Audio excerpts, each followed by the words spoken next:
बिस्मिल्लाहिर्रहमानिर्रहीम। तमाम देखने और सुनने वाले अहबाब को नेचुरल हेल्थ टिप्स में खुश आमदीद। नाज़रीन, इस वीडियो में आपको पीलिया ख़त्म करने के लिए एक बहुत ही मुफीद और आज़मूदा नुस्खा बताऊंगा। पीलिया को हेपेटाइटिस ए भी कहा जाता है, जो कि यरकान की एक किस्म है। इसमें हमारे जिगर के फंक्शन डिस्टर्ब हो जाते हैं, आँखों और नाखूनों का रंग पीला हो जाता है, भूख कम लगती है। ऐसी सूरत में गरम और घी में तली हुई अशिया से परहेज़ करना चाहिए। आप सुबह या शाम की नमाज़ पढ़ने के बाद सिर्फ 5 मिनट के लिए कलमा तैयबा का ज़िक्र 101 बार करें और उसके शुरू और आखिर में दुरूद शरीफ को 3-3 बार पढ़ें, तो इंशाअल्लाह ताला आपको हर बीमारी से शफा मिलेगी और आपकी ज़िंदगी में आसानियाँ पैदा होंगी।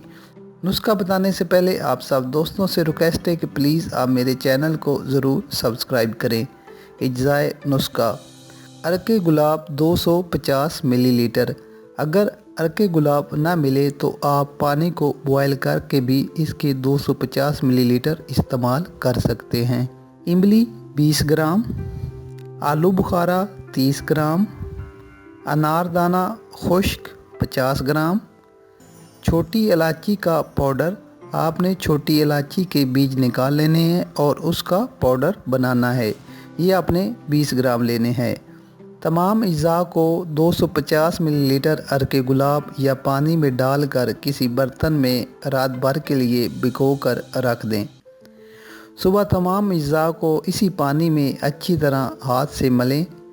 जब तमाम अज़्ज़ा यकजान हो जाएं तो इस महलूल को फ्राई पैन में डालकर आग पर रख दें। साथ ही 3 से 4 चम्मच मिश्री और थोड़ा सा पुदीना भी डाल दें। अब इस महलूल को हल्की आंच पर पकाएं और साथ ही आहिस्ता आहिस्ता चम्मच भी हिलाते रहें। जब ये महलूल गाढ़ा हो जाए तो इसको उतार लें। ठंडा होने पर किसी बोतल में डालकर फ्रिज में महफूज कर सकते हैं। रोज़ाना नाश्ते से 20 मिनट पहले इसका 1 चम्मच आधे गिलास पानी में मिक्स करें। ये बहुत ही मज़ेदार शरबत बन जाएगा और इसको इस्तेमाल कर लें। आप देखेंगे कि 3 से 4 दिन में आपका पीलिया ठीक होना शुरू हो जाएगा।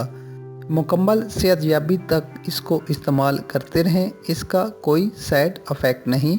पीलिया के साथ हेपेटाइटिस सी भी इंशाअल्लाह ताला इससे ठीक हो जाता है। नाज़रीन, मैं उम्मीद करता हूँ आपको हमारी ये वीडियो पसंद आई होगी। मज़ीद अच्छी वीडियोज़ और टिप्स के लिए हमारा चैनल ज़रूर सब्सक्राइब करें। शुक्रिया।